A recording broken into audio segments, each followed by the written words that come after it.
अस्सलाम वालेकुम दोस्तों, रिव्यूज विद सुनील में खुश आमदीद। और आज के दौर में सबसे बड़ा टार्चर इंडियन सीरियल है। यकीन माने कोई आपका दुश्मन है तो आप उसके हाथ पांव बांधकर उसे टीवी के सामने बिठा दें और इंडियन सीरियल लगा दें। वो बेचारा ज़हनी टार्चर बर्दाश्त नहीं कर सकेगा और तड़प तड़प कर मर जाएगा। ऐसा ही है ना? तो चलिए आज की वीडियो में हम बात करते हैं कुछ ऐसे इंडियन ड्रामों के बारे में जो हद से ज्यादा टार्चर करते हैं और जिनको देखकर दिमाग फटता हुआ महसूस होता है। सबसे पहले हम बात करते हैं इस कहानी के बारे में जिसमें एक दीदी को चांद चाहिए। इन मोहतरमा का कहना है कि मैं उससे शादी करूंगी जो मेरे लिए चांद तोड़कर लाएगा। अब ऐसा तो मुमकिन नहीं है। हॉलीवुड वाले होते तो वो कुछ जादू टूना करके ले आते, लेकिन ये इंडियन सीरियल है। अब देखते हैं कि इसमें भाई साहब कैसे लेकर आते हैं चांद का टुकड़ा। अब दीदी की फरमाइश है तो जाहिर है हीरो ने पूरी तो करनी ही है। सारे घर वाले मुंह देख रहे हैं कि अब कौन शहजादा होगा जो चांद का टुकड़ा लेकर आएगा इस खूबसूरत परी के लिए। वैसे खूबसूरत परी कहना भी ज्यादती है, लेकिन ये आ गए एक भाई साहब। अच्छा, उनके पास वंडर वुमैन वाली रस्सी है। देखें वो चांद को खींच रहे हैं और सारे पागलों का टब्बर उसके साथ लगकर चांद को खींच रहा है और ये हो गया चांद दो टुकड़े। हाँ, जोर लगाओ, सारे जोर लगाओ। जोर लगाया और ये हो गया चांद दो टुकड़े। चांद दो टुकड़े तो नहीं हुआ, लेकिन चांद के टुकड़े हो गए हैं। अब आगे कैसे वो बंदा चांद को लेकर आएगा अभी हम आपको दिखाते हैं। ये इंडियन सीरियल है, इसमें कुछ भी मुमकिन है। ओहो भाई साहब, देखो देखो वो बंदा बैठा गाड़ी में और गाड़ी एकदम से हवा में उड़ गई। गाड़ी हवा में भाग रही है और भाई साहब ऐसे रिएक्ट कर रहे हैं जैसे कि वो बड़ी मुश्किल से इसको काबू कर रहे हैं। हाँ हाँ, चांद गाड़ी है, चांद पे तो जा ही सकती है ना। सारे साइंसदान पागल हैं जो चांद पे जाने के लिए पता नहीं कौन कौन सी मशीनें इजाद कर रहे हैं। इंडियन सीरियल वालों से राब्ता कर लें और खुद ही चांद पर पहुंच जाएं। और ये भाई साहब ने निकाली हैरी पॉटर वाली छड़ी और ये करने लगे हैं चांद के टुकड़े। अच्छा, मैं समझा था पहले ही टुकड़े हो गए हैं, लेकिन पहले तो बस उसमें दरार आई थी क्योंकि वंडर वुमैन वाली रस्सी काम नहीं कर रही थी। ओहो, जोर लगाओ भाई, दोनों हाथों से जोर लगाओ। गाड़ी हवा में उड़ रही है और भाई साहब चांद के टुकड़े कर रहे हैं। वाह क्या कहने हैं। और जोर लगाओ और ये लगा जोर और चांद का टुकड़ा नीचे गिर गया। क्या यार, कुछ भी इससे बड़ा कोई टार्चर होगा। अच्छा, अब लड़की को तो खुश होना चाहिए कि लड़का इतनी मेहनत करके भाग दौड़ करके चांद का टुकड़ा लेकर आया है, लेकिन ये क्या, जब वो दीदी को इम्प्रेस करने के लिए उसकी खिदमत में हाजिर हुआ है और आगे से दीदी का जवाब, आपको चांद में और तरबूज में फर्क नजर नहीं आ रहा। और जैसे ही उसने नजर डाली अपने हाथों पे तो ये क्या, ये तो तरबूज निकल आया। ओह भाई साहब, ये तो प्रैंक हो गया इसके साथ। वाह क्या कहने हैं। ये इंडियन सीरियल है। चले अब चलते हैं आगे। वैसे पुराने इंडियन ड्रामों का भी अलग ही स्वैग था।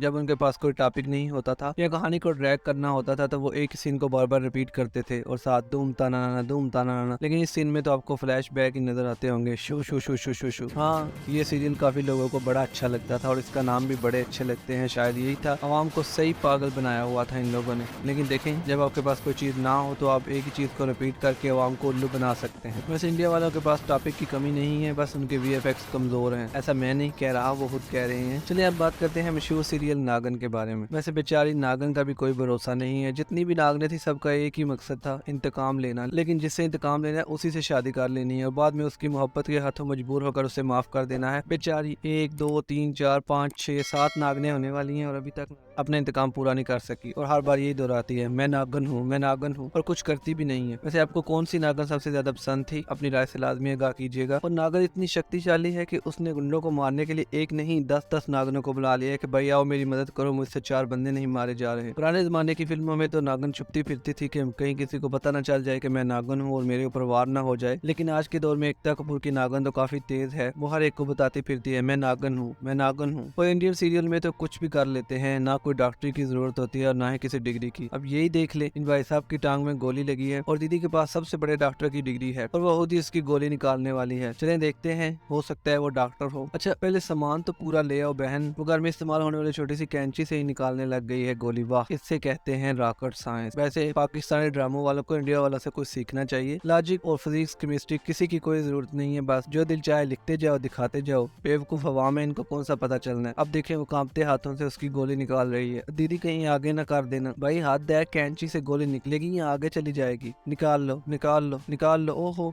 वाह, क्या एक्टिंग कर रहा है। वो निकल गई। ओहो हो, क्या कहने क्या कहने। वाह वाह, देखें गोली कैसे दीदी ने निकाल ली और भाई साहब कितनी फजूल एक्टिंग कर रहे हैं। और ये देखें पट्टी, इतनी बड़ी पट्टी और बांध कैसे रही है। वाह, लगता है स्पेशल नर्सिंग का कोर्स करके आई हुई है। वाह दीदी वाह, क्या कहने हैं। अब आगे से वो पूछ भी रही है कहीं और तकलीफ तो नहीं हो रही। मजा आया। गोली लग गई है फिर और क्या तकलीफ होनी है। और भाई साहब का जवाब, हाँ तकलीफ तो मेरे दिल में है। वाह क्या रोमांटिक सीन है। छा गए हैं इंडिया सीरियल वाले भी। प्रथा नागन से काम हो चुका है बारी और बुला रही है वो सारी नागनों के कि आओ मेरी मदद करो और यहाँ जश्न मनाएं। और करना क्या है, बस 4-5 बंदों को टपकाना है। इंडिया वालों ने क्रिश तो दिया ही दिया है, उन्होंने एक नजर ड्रामे की सूरत में अवाम को एक डायन भी दे दी है जो अपनी चोटी के बल पे भागती फिरती है। वाह क्या सीन है, चोटी लहरा रही है और दीदी छतें फैलांग रही है। वाह वाह वाह वाह क्या कहने हैं। और इस सीन में तो हद ही हो गई। थपकी दीदी जो हमेशा हकलाती रहती है, समझ नहीं आ रही कि उसकी शादी किससे हो। और अभी ये भाई साहब का पाँव फिसला और अचानक से तबकी की मांग में संदूर भर गया और ये हो गया इन दोनों का रोमांटिक सीन। भाई अकल को हाथ मारे, कौन ऐसे गिरता है। और इतना आप लोगों ने फालतू तेल डाला हुआ है कि हर कोई फिसल रहा है। कभी गोपी बहू छत से गिर रही है, कभी खुद बहुत मांग में संदूर भरे जा रहे हैं। वाह इसे कहते हैं इंडियन सीरियल की बर्बाद। सही किस्म का टार्चर है, अवाम को उल्लू बनाते हैं। अब यही देख ले, इन बाजी साहिबा की आंखों में कुछ गिर गया है और इनको कुछ नजर नहीं आ रहा और ये लगा इनको धक्का, लो सर पे चोट लगी और ये गिर गई ब्रीफ केस में, बैग में गिर गई और बैग हो गया बंद। भाई कितनी परफेक्ट टाइमिंग है। बैग को पता है कि मैंने हाल ही ऐसे रहना है, दीदी ने आके गिरना है और उसने बंद हो जाना है। अब जिन भूत आएंगे और इसको बंद कर देंगे। कोई तो खोलो उसको, बेचारी का सांस बंद हो रहा होगा। लेकिन नहीं, ये इंडियन सीरियल है, यहाँ कुछ भी मुमकिन है। लो वाह, जिस बंदे ने हाली बैग रखा हुआ था उसको ये नहीं पता चल रहा कि इस बैग में कोई बंदा है, मैं इसे घसीट रहा हूँ। यहाँ तो 2 किलो सब्जी डाल ले तो शापर से पता चल जाता है कि इसमें क्या है और इसमें पूरा बंदा आ गया और इस बंदे को महसूस ही नहीं हो रहा कि बैग में कोई है। हद हो गई। इंडियन ड्रामों वाले भी अंधे हैं और अवाम को भी अंधा ही समझ रहे हैं। बैग की जिप बंद करना भी जरूरी होता है लेकिन वो ऑटोमेटिक ही बंद है। अब यहाँ इंडिया वालों के पास बजट कम होता है तो वो क्या करते हैं, वो अवाम को बेवकूफ बनाने की कोशिश करते हैं अंधेरे से, नकली VFX से। अब जैसे ये है, ये भाई साहब भेड़िया बनाए गए हैं। वैसे पर्सनली ये बंदा मुझे काफी पसंद है लेकिन इस ड्रामे में इसकी एक्टिंग तो इंतहाई वाहियात और फजूल किस्म की है। शायद तब इंडिया वालों के पास इतने टॉपिक नहीं थे और अवाम को देखने के लिए नेटफ्लिक्स अमेज़न मैसर नहीं था। अब देखिए इस बंदे ने भेड़िया के साथ लड़ना है, खुद तो इसके वैम्पायर वाले दांत निकल आए लेकिन भेड़िया कहाँ से लाते इंडिया वाले। भाई बजट कम था ना, इस वजह से उन्होंने जर्मन शेफर्ड भेज दिया ताकि वो थोड़ा भेड़िए की तरह लगे। लेकिन अवाम भी इतनी सियानी है कि उन्होंने फौरन पकड़ लिया कि ये भेड़िए के साथ नहीं कुत्ते के साथ लड़ रहा है। अवाम की नजर कहीं भी जा सकती है, इसलिए अगली बार एकता कपूर ध्यान रखना कि नागन में कुछ ढंग का हो। अब इस सीन में हम देखेंगे इस दीदी के साथ क्या होने वाला है। वो बड़ी प्यारी स्माइल दे रही है कैमरामैन वाले को कि हाँ मैं तैयार हूँ बोंगी मारने के लिए, शुरू करो सीन। और ये गिर गया झूमर और ये दुपट्टा बना हुआ है और गिरते साथ ही दीदी, ओ क्या एक्टिंग है, खुद ही पकड़ लिया कि मेरे ऊपर गिरे ना। भाई थोड़ी सी तो रियलिटी दिखाया करो। अब जैसे ही उसके ऊपर गिरे, अब छोटी छोटी बत्तियां जिनको हाथ लगाए तो कुछ भी नहीं होता, लेकिन क्या हुआ है, बाजी को करंट लग गया। इतना जबरदस्त करंट लगे जिसकी कोई हद नहीं, कहीं मार मरा आ ना जाए। अच्छा ये बंदे मंदिर पढ़ रहे हैं, लगता है कुछ बड़ा होने वाला है। हाँ सारे जलतू जलाल तो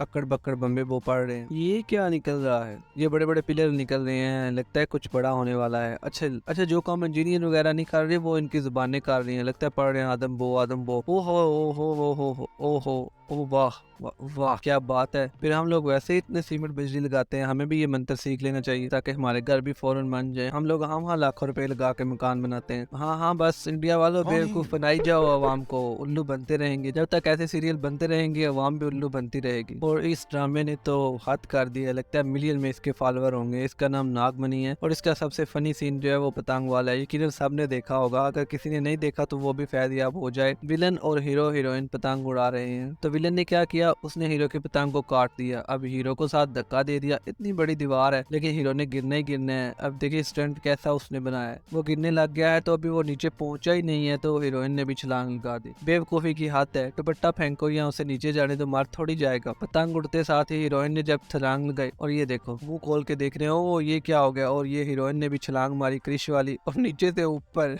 हद होती है बोंगे पान की भी। साफ पता चल रहा है इतनी घटिया एडिटिंग की हुई है। अच्छा ये स्टील का पतंग आ गया, अच्छा इतना भारी पतंग जिसके साथ 2 बंदे भी लटक सकते हैं और ये उसने हीरो को पकड़ लिया। चलो पहले एक मार रहा था अब दोनों मार जाए, ऐसी अंधी मोहब्बत को क्या कहे बंदा। एक तो ये भी बड़ी टेंशन वाली बात है, इंडियन सीरियल वाले नजदीक होकर उनकी मदद करने की बजाय वहाँ मजाक उड़ाने लग जाते हैं या मुंह खोल के खड़े हो जाएंगे और धूम ताना चलता रहेगा। अब स्टील का पतंग तो दीदी ने पकड़ लिया, अब उसने अपने शोहर का हाथ भी पकड़ लिया, लेकिन क्या होगा, अब एक इतना मजबूत पतंग कब तक इन दोनों का वजन बर्दाश्त करेगा। वो तो चलो बर्दाश्त कर ही ले क्योंकि वो स्पेशल बनवाया, लेकिन दीदी कब तक हाथ पकड़ कर रखेगी। और वही हुआ, चलो नीचे जाओ तुम लोगों का सुरमा बनने वाला है। अरे ये क्या, अभी तक दोनों बच गए हैं। लो हाँ भूल गया मैं, क्योंकि ये तो नागन है, इसने तो ऐसे ही बचना था। बच गए हैं और दोनों ठीक ठाक हैं, कोई इंजरी भी नहीं हुई। क्या कहने हैं। अच्छा अब देखो क्या होने वाला है। अब इसी सीरियल से एक और हम क्लिप ले रहे हैं। अब इस दीदी को उन्होंने दरख्त के साथ बांधा हुआ है। अब देखते हैं क्या होता है। रस्सी लगता है टूटने वाली है, या और कुछ नहीं तो ये नागन बन जाएगी। हाँ हाँ, नागन का रूप धारो, शाबाश। ओ तेरी है, ये क्या किया इसने तो पूरा दरख्त ही उखाड़ दिया। वाह, इतना हल्का दरख्त लगाया हुआ था। लगता है बजट कम होगा ना, इसलिए असली दरख्त के साथ नहीं बांधा दीदी को। अच्छा ये क्या होने लगा, वो बेचारी को चोट लग गई है। अब उसको एम्बुलेंस से निकाल के दूसरी एम्बुलेंस में डालने लगे हैं। लगता है पेट्रोल खत्म हो गया था, बजट कम है ना इसलिए, लेकिन उसको रोड पे डाल दिया। अरे भाई उसको उठाओ, वो जख्मी है। अच्छा ये क्या हो रहा है, ओ तेरी है। अच्छा सड़क पे प्लास्टिक सर्जरी हो रही है। वाह वाह दीदी वाह, क्या कहने हैं, क्या एक्टिंग है। अच्छा सड़क पे इतने बंदों ने उसको लटाया है और उसके बाद उसकी सर्जरी भी कर दी है, और चेहरा तो बदला है, सारी स्किन टोन भी बदल दी है। वाह, वैसे ऐसे इंडियन सीरियल और किस किस को पसंद है, अपनी राय से लाजमी आगाह कीजिएगा। और अगर इस तरह के सीरियल का तया पांचा करना आपको पसंद आया है तो हमें लाजमी बताइएगा, क्योंकि इंडियन के साथ साथ हम दूसरे मुल्कों के ड्रामों को भी डिस्कस करेंगे। वैसे मजाक से हटकर इंडिया के कुछ ड्रामे ऐसे भी हैं जो बहुत जबरदस्त हैं और जिनको बार बार देखने को दिल करता है। लेकिन सच्ची बात है, अगर 100 ड्रामे बन रहे हैं तो उनमें से 2 या 3 सही होंगे, बाकी सारे ही बकवास होते हैं। आपका क्या ख्याल है। मिलते हैं किसी और रिव्यू के साथ, तब तक के लिए अल्लाह हाफिज।